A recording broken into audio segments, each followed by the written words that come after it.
ఈ కార్యక్రమంలో Tuni area hospital doctor Swapna, medical officer doctor Harichandan, hospital సిబ్బంది మరియు team Tuni Payakaraopeta blood volunteers group సభ్యులు గోనెల వీరబాబు, కర్రీ బాబురావు, సలీం, అషికి, కొండా జానీ ప్రసాద్ తదితరులు. ప్రస్తుత రోజుల్లో బ్లడ్ అనేది ప్రతి ఒక్కరికి నిత్య అవసరంగా మారిందని చెప్పుకోవచ్చు. ఏదో కుటుంబంలో ఏదో రకంగా ప్రతి ఒక్కరికి బ్లడ్ అనేది నిత్య అవసరం అవుతుంది. అయితే బ్లడ్ ఇచ్చేటప్పుడు మాత్రం ప్రతి ఒక్కరికి అనేక సందేహాలు ఉంటున్నాయి. నిజానికి బ్లడ్ ఇవ్వడం ద్వారా స్వచ్ఛందంగా రక్తదానం చేసేటువంటి ప్రతి రక్తదాతకు కూడా ప్రపంచ రక్తదాన దినోత్సవ శుభాకాంక్షలు తెలియజేసుకుంటాం. అలాగే ఈరోజు తుని ఏరియా ఆసుపత్రి నందు రక్త కొరతను దృష్టిలో ఉంచుకుని మా తుని పాయకరావుపేట బ్లడ్ వాలంటీర్స్ ఆధ్వర్యంలో రక్తదాన శిబిరాన్ని ఏర్పాటు చేయడం జరిగింది. తుని పాయకరావుపేట పరిసర ప్రాంతాల నుంచి యువత మరియు పెద్దలందరూ కూడా స్వచ్ఛందంగా వచ్చి ఇక్కడ రక్తదానం చేయడం జరిగింది. ఇక్కడ రక్తదానం చేసిన ప్రతి ఒక్క రక్తదాత కూడా మా టీం తుని పాయకరావుపేట రక్తదాన సభ్యులందరి నుంచి కూడా శుభాకాంక్షలు ధన్యవాదాలు తెలియజేస్తున్నాం. అలాగే ఈ కార్యక్రమంలో ఎప్పటి నుంచో మాకంటే ముందుగా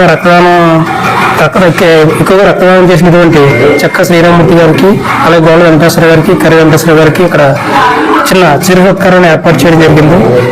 అందరికీ నమస్కారం అండి. ఈరోజు ప్రపంచ రక్తదాతల దినోత్సవం సందర్భంగా శుభాకాంక్షలు తెలియజేసుకుంటూ ప్రతి ఒక్క బ్లడ్ వాలంటీర్ శుభాకాంక్షలు తెలియజేస్తున్నాం.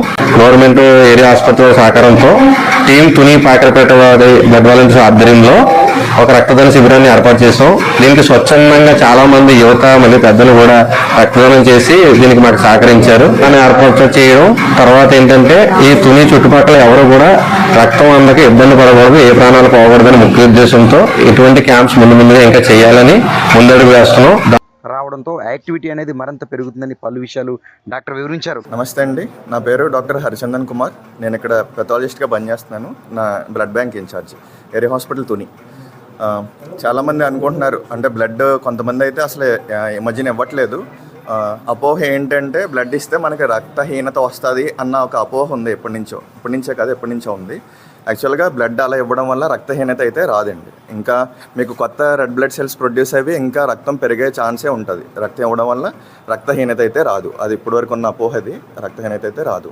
నెక్స్ట్, మీరు రక్తం ఇవ్వడం వల్ల